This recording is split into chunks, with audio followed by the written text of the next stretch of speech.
की है 17/8/66 प्रातः क्लास पहला पेज। यहाँ बैठे हो शिव बाबा की याद में।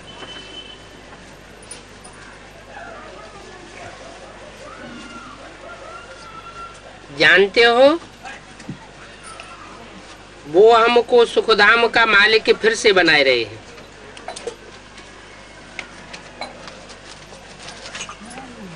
कौन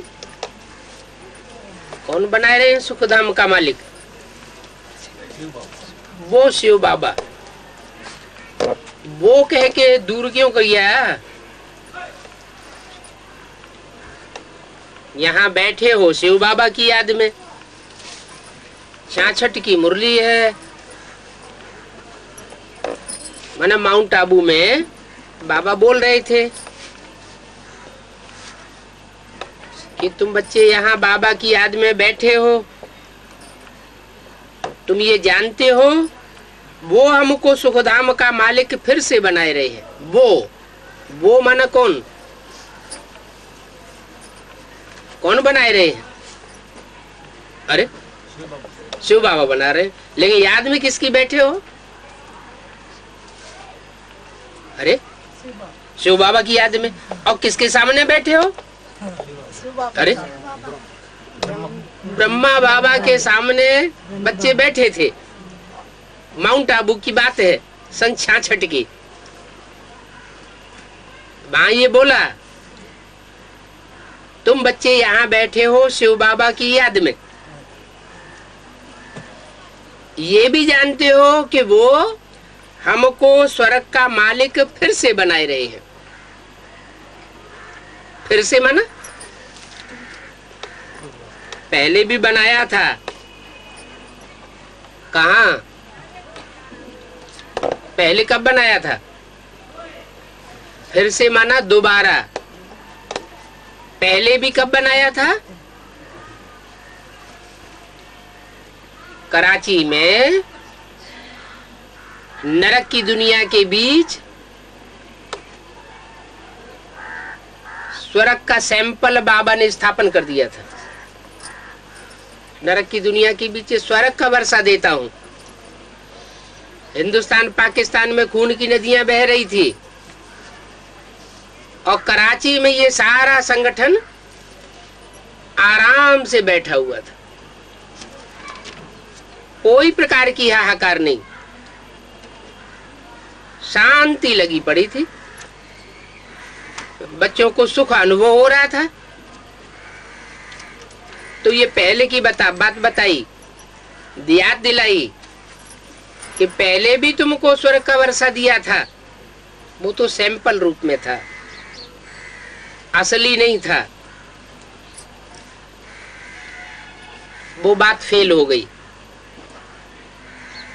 क्योंकि वहां से छोड़ करके तो माउंट आबू चले आए। हिंदुस्तान पाकिस्तान का बंटवारा हो गया तो वो स्थान छोड़ नहीं था।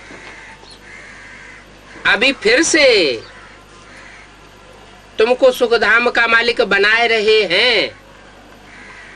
कौन बनाए रहे हैं?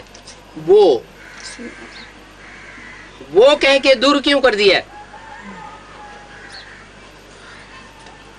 इसलिए दूर कर दिया कि आने वाला जो भविष्य का पार्ट है उसकी तरफ इशारा किया कि वो हमको स्वर्ग का मालिक बनाए रहे हैं। ये नहीं, ये भी नहीं कहा मैं बनाए रहा हूं। क्या कहा? वो। बच्चों की बुद्धि अंदर में कितनी खुशी होनी चाहिए बुद्धि में। यहाँ बैठे हो बच्चों को खजाना तो मिलता है ना। अनेक प्रकार के कॉलेजों में, यूनिवर्सिटियों में किसी की बुद्धि में ये बातें नहीं रहती हैं कि हम स्वर्ग का मालिक फिर से बन रहे हैं। तुम ही जानते हो बाबा हमको फिर से स्वर्ग का मालिक बनाते हैं। तो ये खुशी तो रहनी चाहिए ना। इस समय और सब ख्यालात निकाल कर एक बाप को याद करना है। पुरुषार्थ क्या करना है? 63 जन्मों के हिसाब किताब है, 63 जन्मों की रील घूम रही है, बुद्धि में अनेक प्रकार की बातें आवेंगी, लेकिन क्या करना है? उन सब बातों को बुद्धि से निकाल करके एक शिव बाबा को याद करना है। यहाँ जब बैठे हो तो ये बुद्धि में नशा रहना चाहिए। अब हम सुखधाम के मालिक बन रहे हैं। सुख और शांति का वर्षा हम कल्प कल्प लेते आए हैं। मनुष्य तो कुछ नहीं जानते। कल पहले भी बहुत ही मनुष्य अज्ञान अंधेरे में कुंभकर्ण की नींद में सोए हुए थे, जो खत्म हो गए। अभी भी ऐसे ही होने वाला है। तुम अज्ञान की नींद से जाग गए हो। तुम्हारी बुद्धि में बैठा हुआ है कि बाप स्वर्ग का वर्षा देने आए हैं और वो वर्षे के हकदार हम बनने वाले हैं। बाकी सारी दुनिया जो अज्ञान नींद में सोई हुई है, ध्यान नहीं दे रही है। हम संदेश देते हैं, एक कान से सुनते हैं, निकाल देते हैं, तो वो सब खलास हो जाने वाले हैं। पहले भी खत्म हो गए थे, अभी फिर ऐसे ही होगा। ये भी बच्चे समझते हैं हमको बाबा ने अडॉप्ट किया है। क्या अडॉप्ट किया जाता है ना, बच्चा गोद में लिया जाता है। तो शिव बाबा ने हमको अडॉप्ट किया है ब्रह्मा द्वारा। ब्रह्मा ने हमको अपना गोद का बच्चा बना लिया है।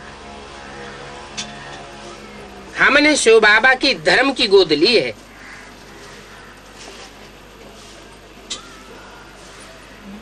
स्थूल गर्भ से हमारी पैदाइश नहीं हुई है। हमारी पैदाइश धर्म की पैदाइश है, ज्ञान की पैदाइश है। तो जो गोद हमने ली है वो आदि सनातन देवी देवता धर्म की स्थापना हमारे द्वारा हो रही है। अब हम ब्राह्मण हैं। ब्राह्मण माना ब्रह्मा की औलाद हैं। हम सच्चा सच्चा गीता पाठ सुन रहे हैं। क्या सच्चा सच्चा गीता पाठ पाठ करते हैं ना, तो वो दुनिया में तो झूठी गीताएं हैं, वो मनुष्यों की लिखी हुई है। उन मनुष्यों की लिखी हुई गीताओं से स्वर्ग तो स्थापन होता नहीं, क्योंकि झूठी गीताएं हैं। और वो सुनाने वाले भी मनुष्य गुरु होते हैं, लिखने वाले भी मनुष्य गुरु होते हैं। यहाँ तो बाप स्वयं आकर के जो हमको गीता ज्ञान सुनाते हैं, उस गीता ज्ञान का हम पाठ कर रहे हैं। जैसे रामायण का पाठ होता है, मुसलमान कुरान का पाठ करते हैं, ऐसे ही हम बच्चे जो बाबा गीता ज्ञान सुना रहे हैं, हम उसका पाठ कर रहे हैं। पाठ छोटे बच्चे करते हैं या समझदार करते हैं? पाठ माने रट्टा लगाना, सिर्फ पढ़ना, पढ़ना और दूसरों को सुनाना। ये छोटी नॉलेज वाले बच्चे जो बेसिक स्कूल में पढ़ते हैं वो पाठ करते हैं, या जो ऊंची नॉलेज लेते हैं वो पाठ करते हैं? कौन करते हैं? जो छोटे छोटे बच्चे हैं वो पाठ को याद करते हैं, बार बार पढ़ते हैं, तो उनको याद हो जाता है। माना ये गीता ज्ञान का पाठ हुआ बेसिक नॉलेज में, वो गीता ज्ञान का अमृत मंथन नहीं हुआ। इसलिए एक मुरली में बोला है, अभी तुम बच्चे गीता ज्ञान अमृत नहीं कह सकते।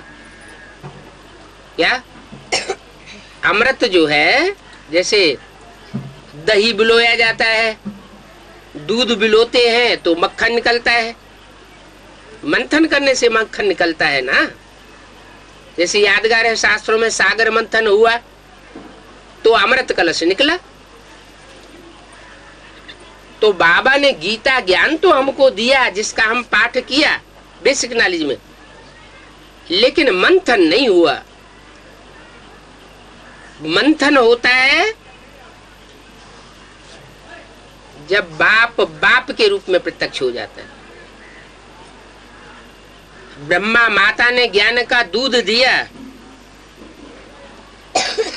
मंथन नहीं हुआ। तो मंथन होता है एडवांस नॉलेज में, उसको कहते हैं गीता ज्ञान अमृत।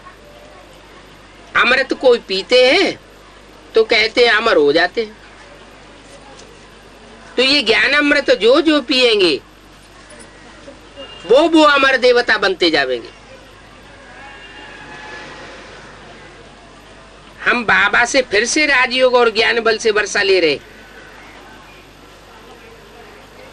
ऐसे ऐसे ख्यालात अंदर में आना चाहिए। और बाप भी आकर के तुम बच्चों को खुशी की बातें बताते रहते हैं। बाप जानते हैं काम चिता पर बैठ बच्चे काले भस्मीभूत हो गए हैं, इसलिए अब मैं आया हुआ हूं मृत्युलोक से अमरलोक में ले जाने के लिए। तुम फिर कहते हो हम मृत्युलोक से अमरलोक में जाते हैं। बाप कहते हैं मैं मृत्युलोक में जाता हूं। मैं अमरलोक में नहीं जाता हूं। कौन? शिव बाप। जहां सबकी मृत्यु हो गई है, सब कब्र दाखिल हो गए हैं, वहां मैं जाता हूं और उनको फिर से जगाए अमरलोक में ले जाता हूं। शास्त्र में तो क्या क्या लिख दिया है। वो सर्वशक्तिवान है, जो चाहे सो कर सकता है। परंतु बच्चे जानते हैं उनको बुलाया ही जाता है, हे पतित पावन बाबा आओ। उनका टाइटल है पतित पावन। जो काम विकार में भस्मीभूत हो गए, जल गए, जल भुन गए, उन कोयले जैसे काले बच्चों को आकर के मैं गोरा देवता बनाता हूं। और इसीलिए उनको बुलाया जाता है कि हे पतित पावन आओ, माने पतितों को आकर के पावन बनाते हैं। दुख हरो और सुख दो। काम क्रोध लोभ मोह अहंकार, इनसे बच्चे बहुत दुखी हो गए। अब ये दुख हर लो। इसमें जादू की व तुलसम की कोई बात नहीं है। क्या कि कोई जादू कर दिया है किसी ने? बाप आते हैं बच्चों को कांटे से फूल बनाने के लिए।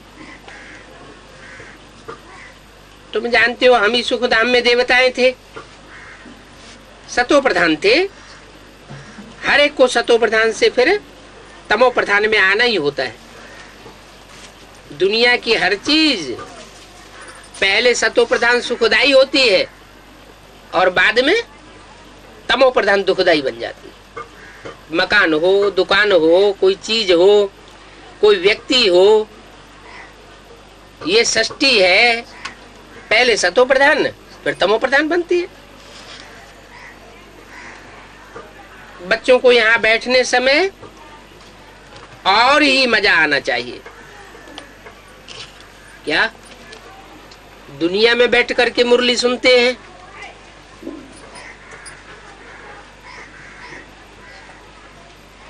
अथवा वीसीडी में देखते हैं, तो उतना मजा नहीं आता जितना यहाँ सन्मुख बैठ करके सुनने में मजा आता है। इसलिए क्या बोला, जो सन्मुख मुरली सुनते हैं उसे कहेंगे फर्स्ट क्लास माल। टैप रिकॉर्डर से सुनते हैं तो कहेंगे थर्ड क्लास, क्योंकि टैप वो सेकंड क्लास। टैप रिकॉर्डर इसलिए सेकंड क्लास कहा कि वो एक्यूरेट सुनाता है, जैसा जैसा बाबा ने बोला वैसा ही सुनाएगा। लेकिन कमी क्या हो गई जो सेकंड क्लास कहा? कुछ कमी हो गई ना। वो कौन सी कमी हो गई? जो बाबा हाव भाव दिखाते थे, बाबा की दृष्टि चलती थी, हाथ पांव चलते थे, मुख के नैन चैन चलते थे, वो हाव भाव नहीं होते थे, वाइब्रेशन नहीं होता है टेप रिकॉर्डर में। वो तो जैसा सुनाया है वैसी वाचा ही सुनाएगा।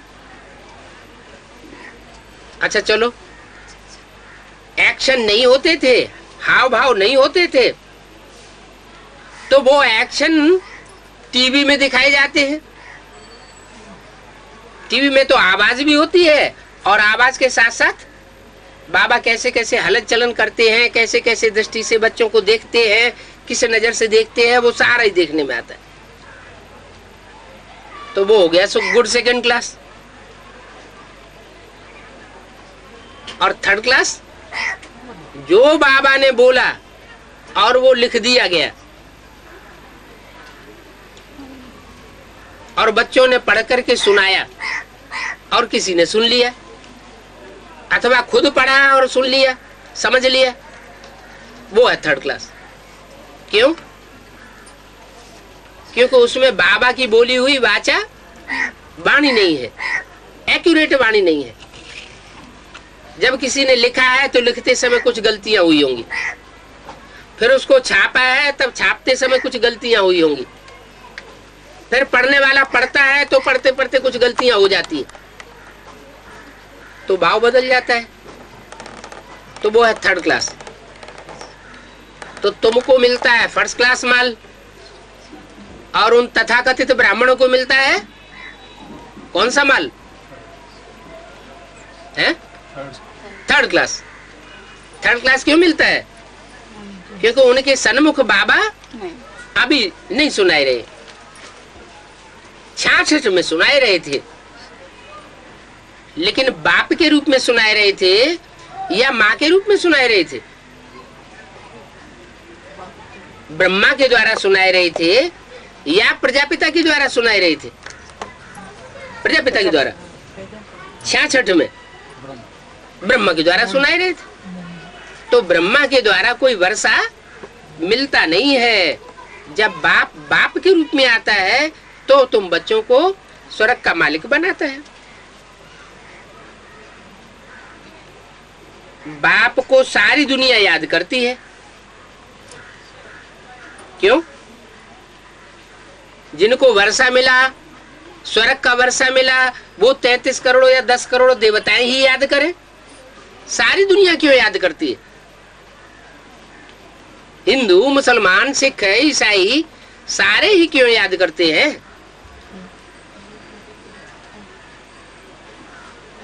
जो सुख और शांति का वर्षा लेने वाले हैं, स्वर्ग में जाते हैं, सतयुग त्रेता में जाते हैं, वो ही याद करें? सब क्यों याद करते हैं? क्योंकि एक जन्म का सुख शांति का वर्षा शिव बाबा से सारी मनुष्य सृष्टि को मिलता है। इस सारी मनुष्य सृष्टि में एक भी मनुष्य आत्मा ऐसी नहीं बचती जो एक जन्म के लिए सुख शांति प्राप्त न करे। हे लिबरेटर, हे गाइड, हे पतित पावन आओ। मनुष्य याद तो करते हैं ना, बुलाते तब है जबकि रावण राज्य में दुखी है। सतयुग में तुम बच्चे थोड़े ही बुलावेंगे, जब दुखी होते हो तो बुलाते हो। हैं तो ये बातें बड़ी समझने की और सहज है, परंतु माया ऐसी है, एकदम बुद्धि भ्रष्ट बनाई देती है। गवर्नमेंट खुद कहती है भ्रष्टाचारी राज्य है।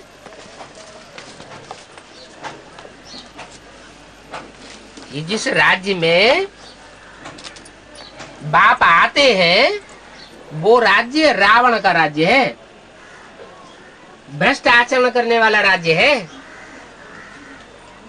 परंतु अपन को भ्रष्टाचारी गवर्नमेंट के जो मुखिया हैं वो भी पतित नहीं समझते हैं। क्या अपने को बहुत ऊंच समझते हैं,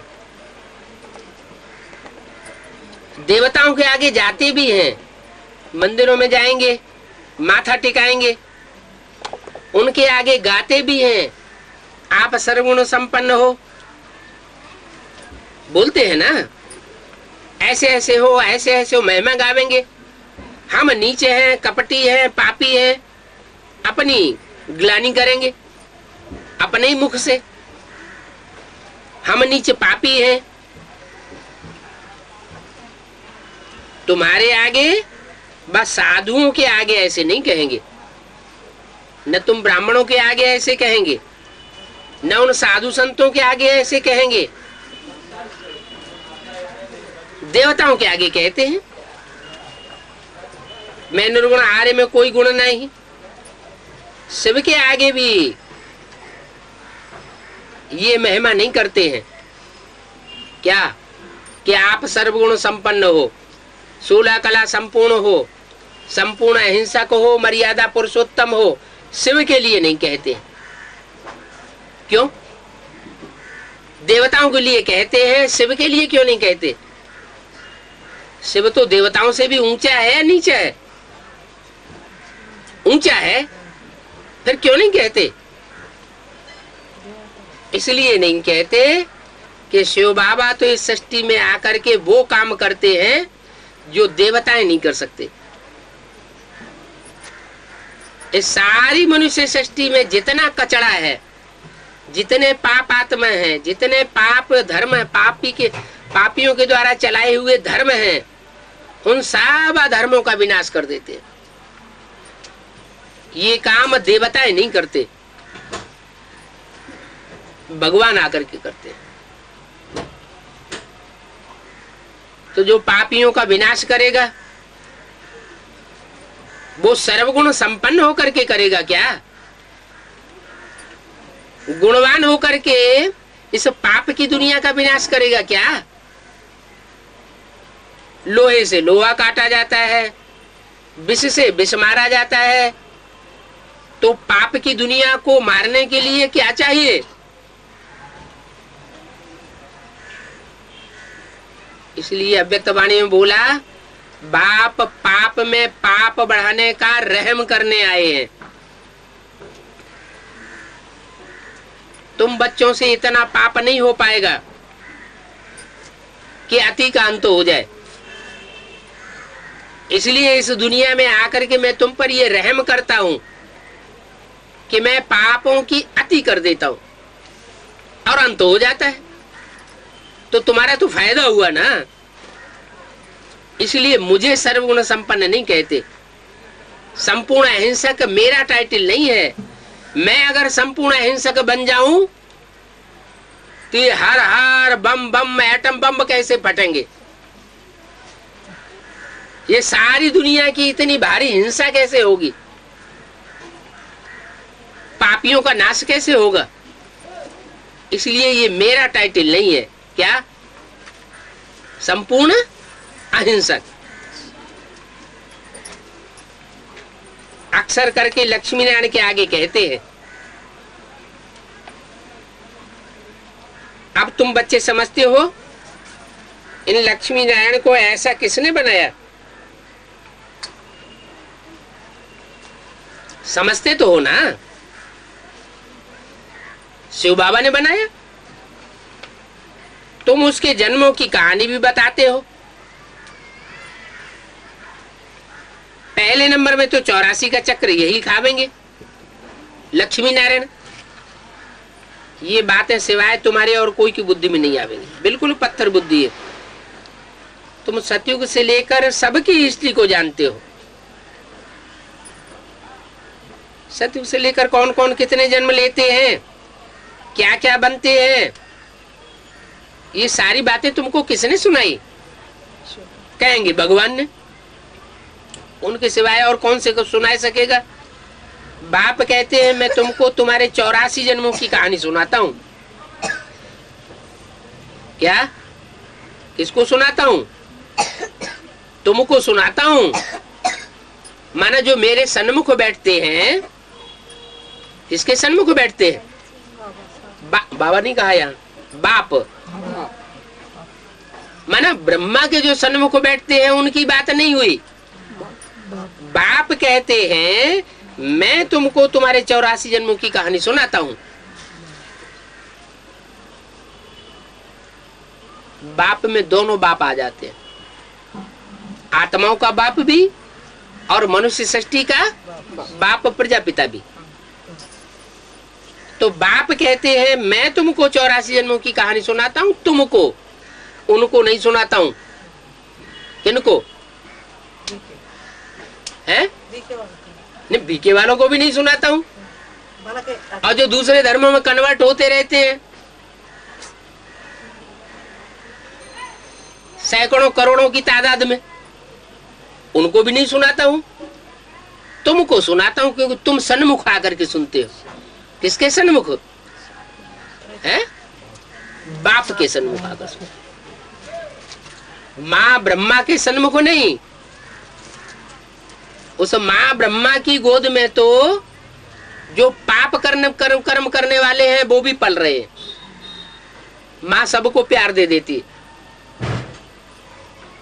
प्यार देती है, इसलिए जो पापी बच्चे हैं वो माँ की शरण ले लेते हैं, बाप से डरते हैं, बाप के सन्मुख आने में डरते हैं और माँ के आगे पीछे धकई, जो चाहेंगे वैसे बोलेंगे, जो चाहेंगे वैसे करेंगे, स्वतंत्रता हो जाती। तो चंद्रमा की रहबरी में कीड़े मकोड़े भी पलते हैं। चंद्रमा की रोशनी ऐसी है जिसमें कीड़े मकोड़े पलते रहते हैं, कीड़े मकोड़े काटने वाले, दुख देने वाले। और सूर्य की रोशनी में, सूर्य है बाप, तो सूर्य की रोशनी में कीड़े मकोड़े पलते नहीं है, दुखदाई भस्म हो जाते हैं। तो बोला तुमको 84 जन्मों की कहानी और कोई नहीं सुना सकता, मैं ही सुनाता हूं। तो जरूर समझेंगे इनको उसने सुनाया है।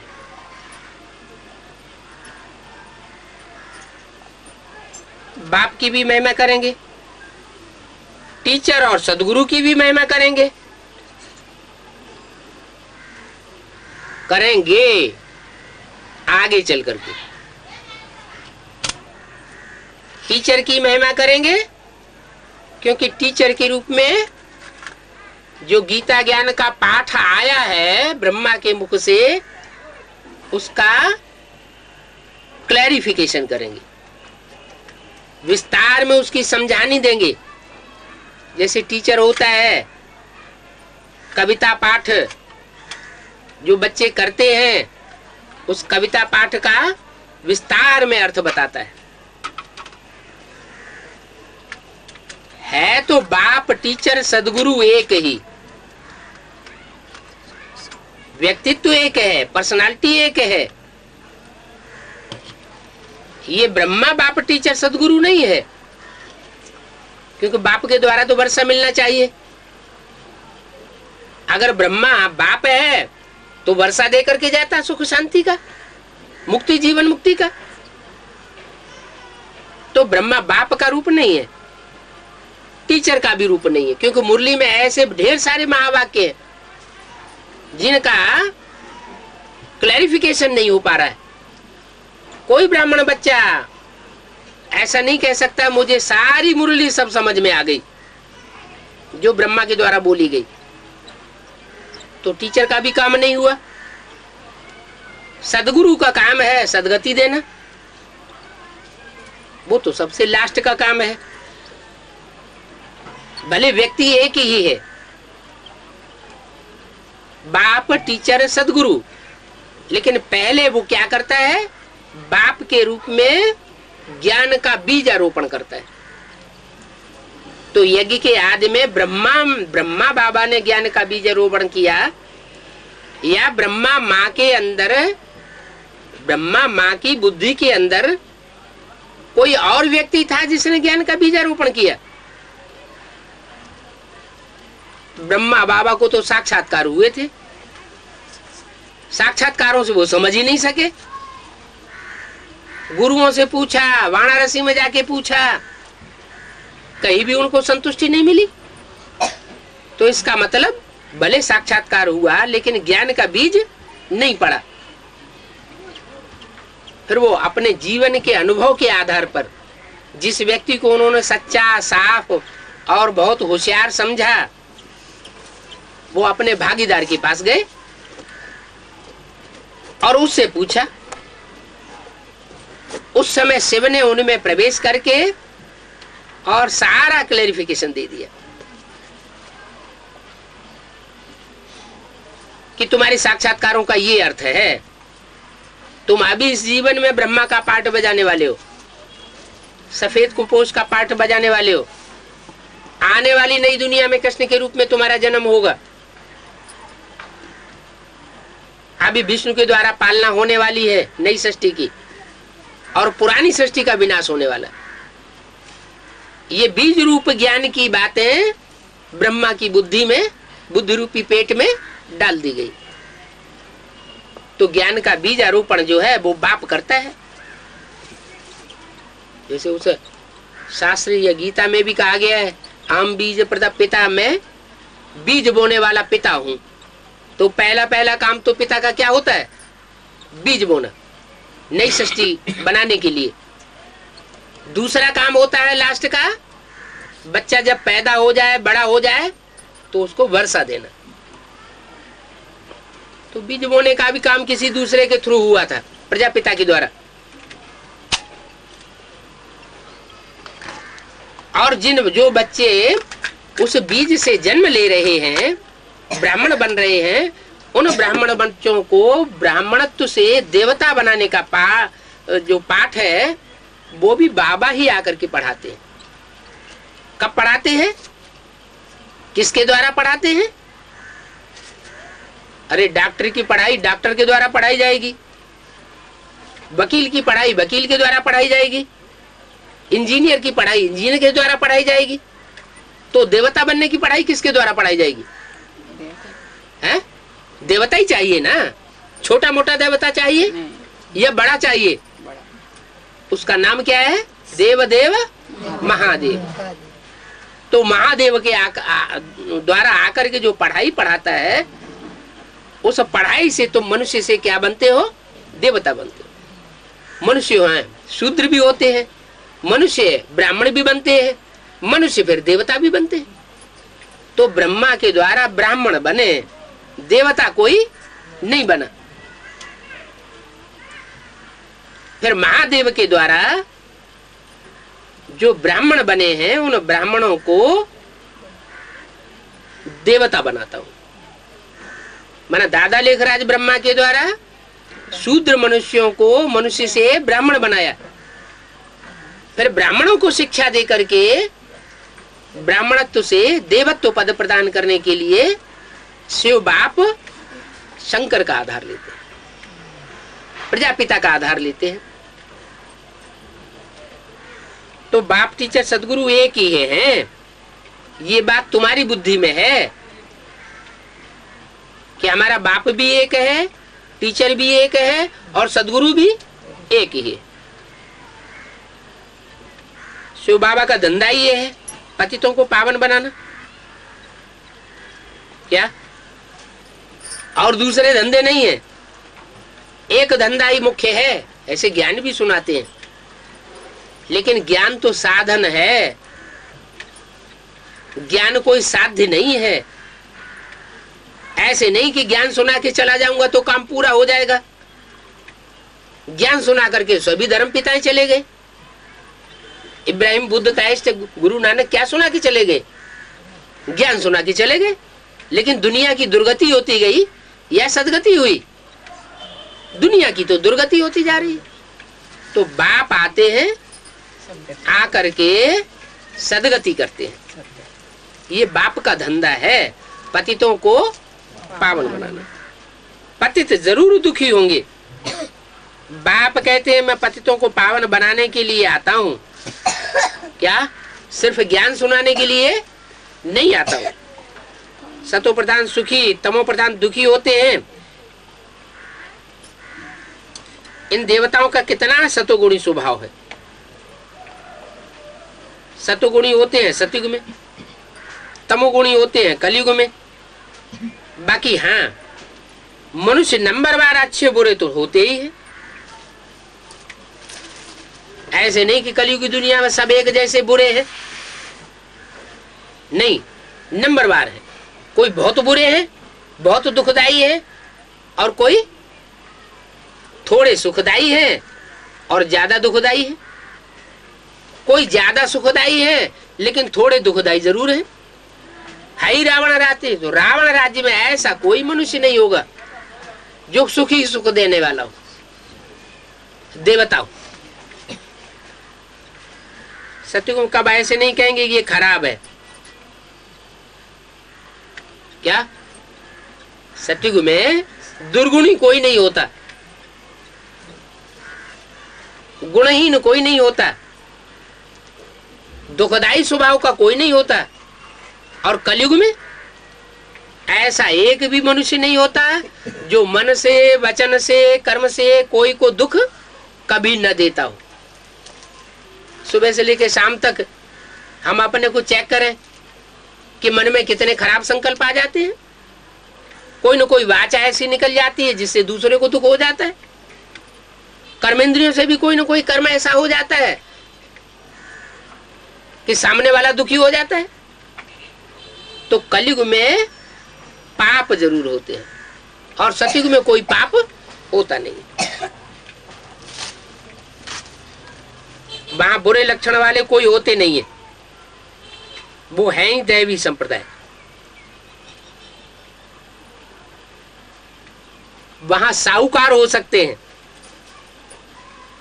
बड़े बड़े साहूकार हो सकते हैं, छोटे साहूकार हो सकते हैं। बाकी अच्छे व बुरे गुणों की भेंट वहां नहीं होती है। वहां सब सुखी रहते हैं, दुख की बात ही नहीं। नाम ही है सुखधाम। और अभी क्या कहेंगे? अभी सुखधाम कहेंगे कि शांति धाम कहेंगे कि इस दुनिया को दुखधाम कहेंगे? क्या कहेंगे? दुखधाम है। कोई कहे कि हमको ये दुख है, हमको ऐसे ऐसे दुख मिल रहा है, तो क्या जवाब देना चाहिए? अरे ये दुनिया दुखधाम है या सुखधाम है? दुखधाम। दुखधाम है। तो दुखधाम में तो दुख न मिले ये हो नहीं सकता।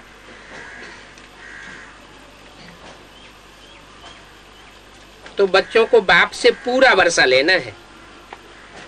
क्या पूरा माना?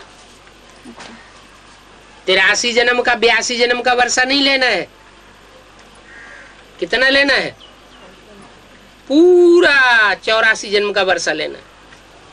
15.16 कला संपूर्ण का वर्षा नहीं लेना है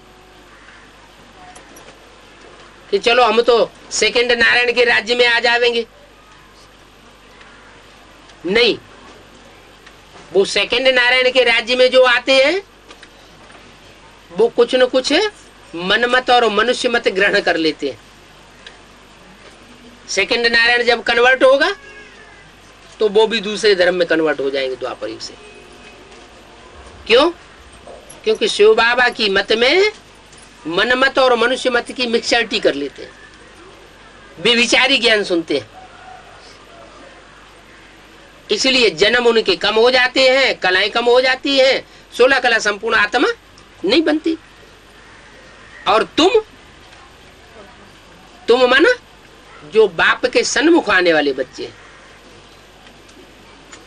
वो पूरा वर्षा लेते हैं। कितना? 84 जन्म। एक भी जन्म उनका कम नहीं होगा। तो कितने बच्चे होते हैं ऐसे? 84 बच्चे होते हैं बस। कितने बच्चे होते हैं? 9 लाख बच्चे होते हैं। और 9 लाख सितारे गाए हुए हैं। आसमान के सितारे जड़ सितारे नहीं, धरती के चैतन्य सितारे हैं। क्या जब दुनिया में विनाश होगा तो ये 9 लाख सितारे सारी दुनिया में रोशनी मारेंगे ज्ञान की। सारी दुनिया इन 9 लाख सितारों को देखेगी, जानेंगी, चमकेंगे, चमक मारेंगे। तो ये मेरे बच्चे हैं। क्या तुम मेरे बच्चे हो?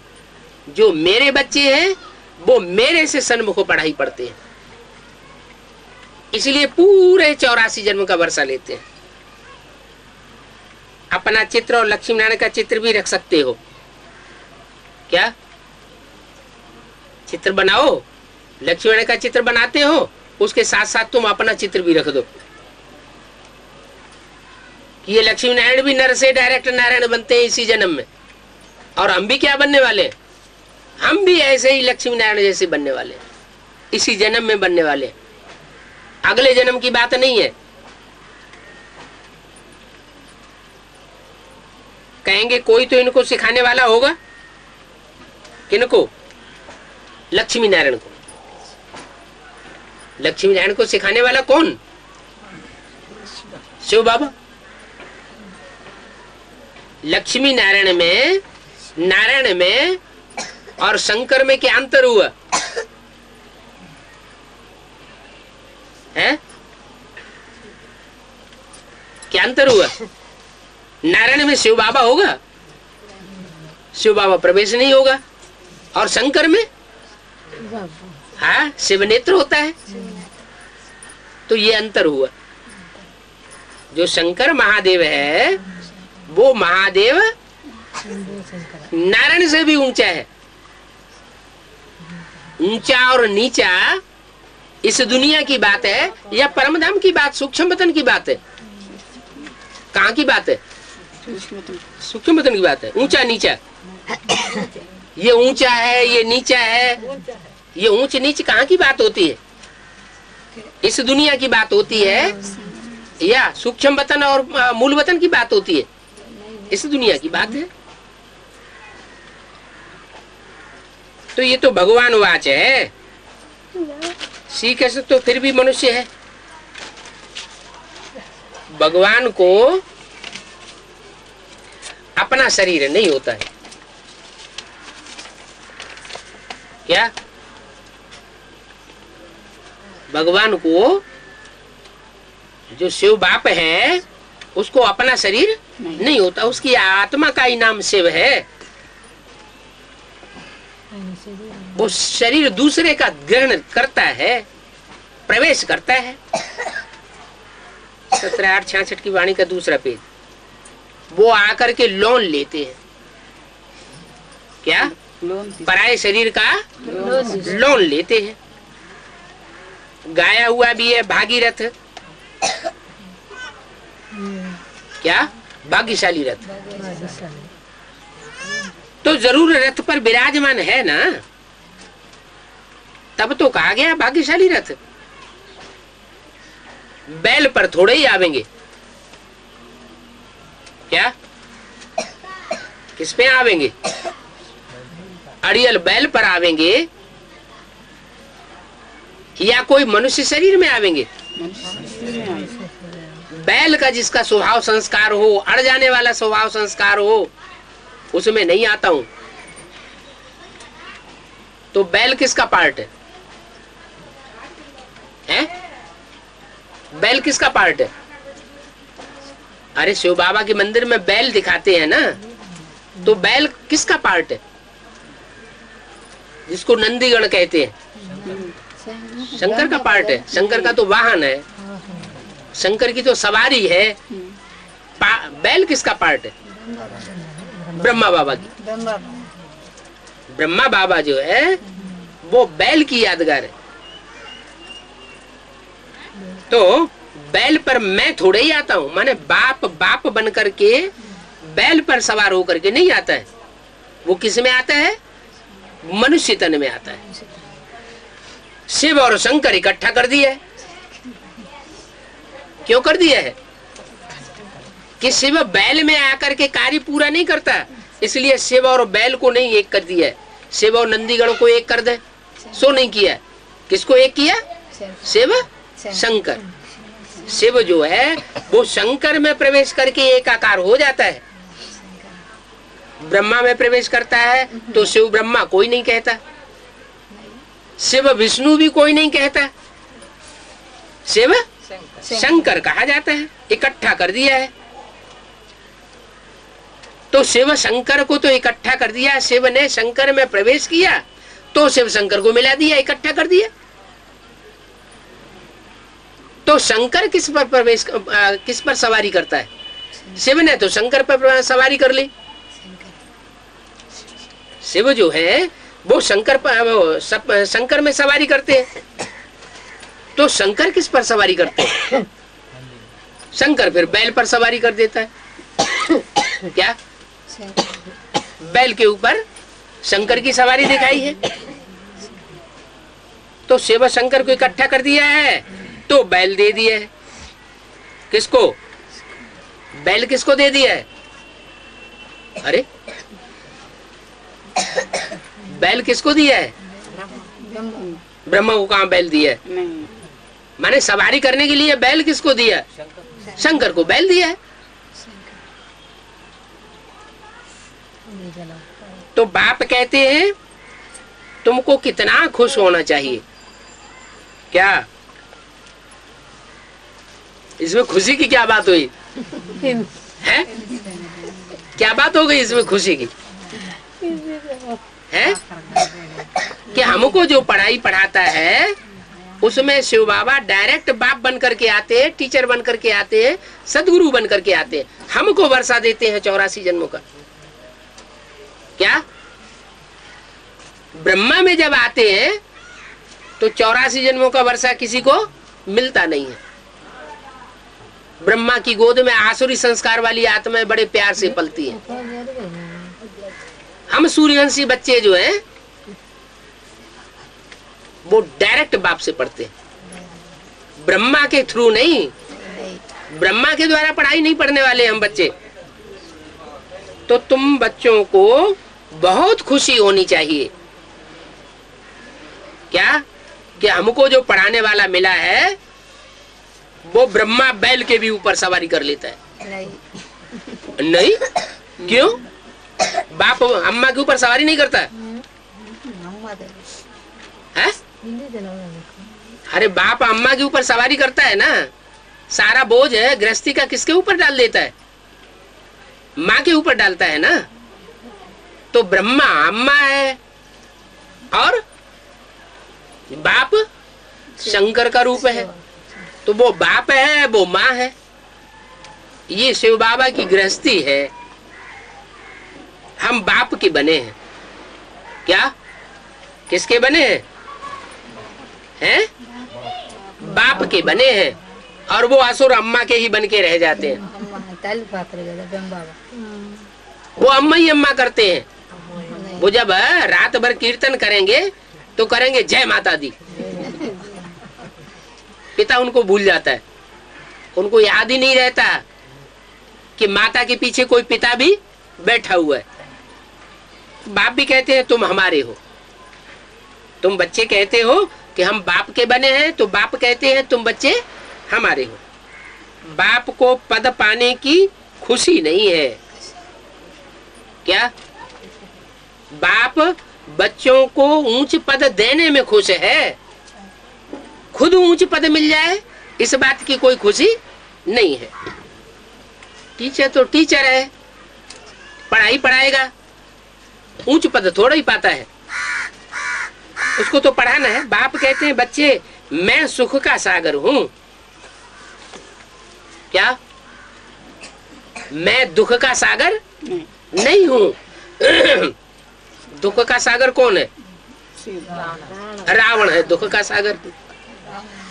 जो दुनिया को रुलाता है वो रावण है दुख का सागर, और मैं राम हूं सुख का सागर। अब तुमको अतीन्द्रिय सुख भासता है। अब हाँ जी, जब हमने तुमको अडॉप्ट किया है तब तुमको अतीन्द्रिय सुख भासता है। एडॉप्शन तो किस्म किस्म की होती है। पुरुष भी कन्याओं को अडॉप्ट कर लेते हैं, वो भी एडॉप्शन है। बाप फिर बच्चों को अडॉप्ट करता है, वो भी एडाप्शन है। तो कन्याओं को अडॉप्ट करते हैं, वो समझती है ये हमारा पति है। कन्या को जब स्वीकार करता है पति, तो कन्या समझती है हमारा पति है। अब तुम समझते हो शिव बाबा ने हमको अडॉप्ट किया। क्या? शिव बाबा ने हमको अडॉप्ट किया है, पत्नी के रूप में अडॉप्ट नहीं किया है। क्या? पत्नी के रूप में किसको अडॉप्ट किया था? किसको अडॉप्ट किया था? ब्रह्मा को। क्या? ब्रह्मा को किस रूप में अडॉप्ट किया? पत्नी के रूप में। और तुमको अडॉप्ट किया है बच्चे के रूप में। दुनिया में इन बातों को कोई समझते नहीं है। उन्हों की वो एडॉप्शन है एक दो पर काम कटारी चलाने के लिए। समझो कोई जाकर के गोद में बच्चा लेते हैं, एडॉप्ट करते हैं सुख के लिए, परंतु वो तो है अल्पकाल के लिए सुख। जो दुनिया में बाप किसी बच्चे को गोद लेते हैं, वो तो अल्पकाल का एक जन्म का सुख देंगे, वर्षा देंगे।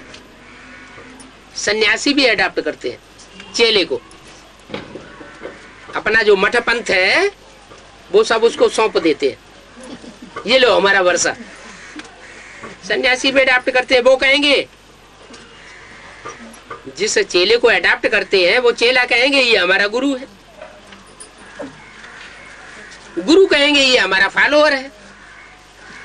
तो अडॉप्ट किया ना। तो कितनी तरह की अडॉप्शन है। बाप बच्चों को अडॉप्ट करते हैं, उनको सुख देते हैं, सुख का वर्षा देते हैं, फिर उनकी शादी करा देते हैं, तो जैसे दुख का वर्षा दे देते हैं। क्या? मैं शादी की परंपरा कैंसिल करा देता हूं। मैं शादी कराए के तुमको दुख नहीं देता हूं। गुरु का एडॉप्शन तो फिर भी कुछ अच्छा है। वो पतित बनाने वाला नहीं है, पवित्रता की एडॉप्शन है। गुरु चेले को एडॉप्ट करता है पवित्र बनाने के लिए, परंतु वो भी अल्पकाल की पवित्रता है। सदा काल के लिए पवित्र तो मैं तुमको बनाता हूं। यहाँ बाप कहते हैं तुम मेरे बच्चे हो, बच्चे हो। आत्मा रूपी बच्चों को बच्चा बनाते हैं। अब तुम बच्चों ने सबके एडॉप्शन को देख लिया। क्या? कन्या को अडॉप्ट किया जाता है, वो भी समझ लिया। गुरु लोग चेले को अडॉप्ट करते हैं, वो भी जान लिया। दुनियावी बाप कोई बच्चों को अडॉप्ट करते हैं, अल्पकाल सुख का वर्षा देते हैं एक जन्म के लिए, वो भी देख लिया। और तुमने अपने अडॉप्शन को भी देख लिया। सन्यासियों के होते हुए भी गाते रहते हैं, हे पतित पावनाओ। भले सन्यासियों के अडॉप्शन कुछ अच्छी है, पवित्र बनाने के लिए है, फिर भी गाते रहते हैं। क्या? सन्यासी के फॉलोअर बनेंगे, मठ पंथ के मालिक बन जावेंगे। गुरु से वर्षा लेकर के मठ पंथ के मालिक बन जावेंगे, वर्षा तो मिल जाएगा, पवित्र भी बन जावेंगे, फिर भी गाते रहेंगे। क्या? हे पतित पावन आओ। माने फिर भी अंदर से समझते हैं कि हमारी आत्मा पवित्र नहीं बनी है। आत्मा माने मन बुद्धि, मन बुद्धि फिर भी भटकती रहती है। सन्यासियों की भी मन बुद्धि विकारों में दौड़ती रहती है। तो बुलाते हैं पतित पावन आओ, बाप आकर हमको अडॉप्ट कर पावन बनाओ। सबका भी सब ब्रदर्स है ना, परंतु जबकि आकर के अपना बनावे ना, तब तो ब्रदर्स बने। कह देते हैं आत्मा आत्मा, भाई भाई। भाई भाई है तो बाप भी तो होना चाहिए। आत्मिक स्थिति वाले बच्चे मेरे बच्चे हैं। आत्मिक स्थिति नहीं है, देवान की स्थिति है, तो मेरे बच्चे नहीं है। मेरे बच्चे हैं, आत्मिक स्थिति वाले हैं, तो आत्मा आत्मा भाई भाई कहे जाएंगे। मैंने उनको एडॉप्ट किया है ये कहा जाएगा। मैंने एडॉप्ट किया और आत्मिक स्थिति न बनी, देवान में आते रहे, तो आत्मा आत्मा भाई भाई एक बाप के बच्चे नहीं कहे जा सकते। तो बच्चे कहते हैं बाबा हम दुखी हो पड़े हैं। रावण राज्य का भी अर्थ नहीं समझते। दुखी हो पड़े हैं तो क्यों दुखी हो पड़े हैं? क्योंकि रावण के बच्चे बनते हैं तो दुखी हो जाते हैं। अगर राम के बच्चे बन करके रहे तो दुखी होने की बात ही नहीं। रावण को तो इतना बड़ा चित्र दिखाते हैं, इतना बड़ा शरीर दिखाते हैं, चित्र बनाई करके यादगार बनाए देते हैं। इसका मतलब रावण में बहुत देहवान होता है। तो रावण के बच्चों में भी क्या होगा? बहुत देहवान होता है। एफजी बना करके जलाते रहते हैं। कोई ज्यादा दुख देता है तो उसकी एफजी बनाते हैं और उसमें आग लगा के पब्लिक के सामने जलाते हैं। तो ये रावण भी बहुत दुखदाई है। बहुत दुखदाई रावण को चित्र बना करके और पब्लिक के सामने जलाते हैं। जैसे कोई किसको दुख देते हैं तो समझते हैं इस पर केस चलाना चाहिए, इसको सजा मिलनी चाहिए। तो बजाय केस ऐसे चलाने की झंझट के सीधा जलाई दो, उसको दंड मिल जाए। परंतु ये किसको पता नहीं कि रावण सबसे बड़ा दुश्मन है। उनकी एफजी वर्ष वर्ष जलाते हैं। क्यों जलाते हैं हर वर्ष? एक बार जल गया तो खत्म हो गया ना, फिर हर वर्ष क्यों जलाते हैं? ये यादगार मनाते हैं संगम युग की, कि संगम युग में इस समय रावण संप्रदाय जो है, रावण संप्रदाय के जो ब्राह्मण हैं, वो हर वर्ष बड़ा रूप धारण कर लेते हैं। क्या? राम संप्रदाय के मुकाबले रावण संप्रदाय हर वर्ष बड़ा चौड़ा लंबा चौड़ा हो जाता है। अभी तो सारी दुनिया में रावण राज्य फैल गया। गांव गांव में, शहर शहर में ब्रह्मा कुमारी आश्रम स्थापन हुए पड़े। तुम तो मुट्ठी भर बच्चे हो। पांडव कितने होते हैं? पांडव थोड़े होते हैं और कौरव ढेर के ढेर होते हैं। तो देखो उनकी एफजी वर्ष वर्ष जलाते हैं, हर वर्ष जलाते हैं, हर वर्ष रावण का बड़ा चित्र बनाते हैं। कहाँ की यादगार? यहाँ संगम युग की यादगार है। संगम युग में जो तथाकथित ब्राह्मण है रावण संप्रदाय के, वो हर वर्ष उनका विस्तार होता जाता है, उनका देहाभिमान और ज्यादा बढ़ता जाता है। तो देखो पत्थर बुद्धि कितने मूर्ख हैं जो उस रावण की एफजी बनाते रहते हैं। असली रावण कौन है वो तुम्हारी बुद्धि में आ गया है। उनको तो पता ही नहीं है कि रावण क्या चीज है। तुमको पता है कि रावण क्या चीज है, वो तो अर्थ नहीं समझते। किसका? रावण का। क्या अर्थ है? रावण का अर्थ है रुलाने वाला, दुख देने वाला। कौन दुख देते हैं? 5 विकार। इस दुनिया में जिनमें 5 विकार सबसे जास्ती है, वो आत्मा हमारी बुद्धि में बैठ जाती है, समझ में आ जाती है। देवताओं में भी 5 विकार हो जाते हैं कलयुग के अंत में। वो संग के रंग से आते हैं, वो ओरिजिनल विकारी नहीं है। तुम बच्चे जानते हो कि रावण क्या है और राम कौन है। ये रावण कब से दुश्मन बना है? सतयुग से, त्रेता से, द्वापर से, कलयुग से कब से दुश्मन बना? द्वापर युग से। द्वापर युग माना द्वैतवादी युग, जहां 2-2 मतें शुरू हो जाती हैं। तो ब्राह्मणों की संगम युग दुनिया में देखो, ये 2 मतें कब से शुरू हो गई हैं? जब से ब्रह्मा बाबा ने मम्मा ने शरीर छोड़ा तो मम्मा बाबा की मत में मन मत मिक्स करना शुरू कर दिया। ये द्वैतवाद शुरू हो गया। माने द्वापर युग की शुरुआत तब हुई जब मम्मा बाबा ने शरीर छोड़ दिया। द्वापर युग की शूटिंग शुरू हो गई, माने रावण राज्य की शूटिंग हुई। तो तुम्हारी बुद्धि में ये कब से हमारा दुश्मन बना? ये कौन है? रावण। यही देहधारी गुरु लोग जो अपनी मनमत चलाते हैं, अपने को सर्वव्यापी साबित कर देते हैं, भगवान को सर्वव्यापी साबित कर देते हैं और अपने को भगवान साबित करते हैं। ओम शांति।